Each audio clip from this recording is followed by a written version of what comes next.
કુંડિયા road ને વર્તમાન નગરના રોડ ઉપર સેન્ટ્રલ બેંકની પાસે 3 સ્પીડ બ્રેકરની જરૂર છે.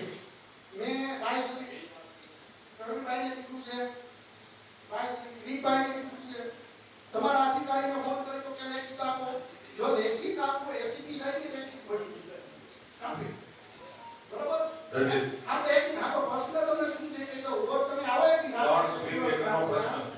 3 સ્પીડ સમજી ગયો દોસ્ત કે સ્પીડમાં ગાડી આવે છે. તારા 3 સ્પીડ બ્રેકર તમારા 3 સ્કૂલ છે. આપણો કોઈ પણ વિદ્યાર્થીને અહીંયા ઉડાડશે ને તેની પ્રશ્ન મોટો સર્જાશે. કારણ કે વિદ્યાર્થીઓ સાયકલ ભાઈ પ્રોફેસર આ તમે લખી લો પ્રશ્ન 3 સ્પીડ મુરલીધર સ્કૂલ ની આ છે, નવયુગ સ્કૂલ છે, જેપીના ઘર પાસે ચાણક્ય સ્કૂલ છે. અને બીજો એક પ્રશ્ન કબીર ગેટની અંદર જે કચરો ભરાય છે 15 દિવસે સાફ કરવામાં આવે છે, રોજ કરવામાં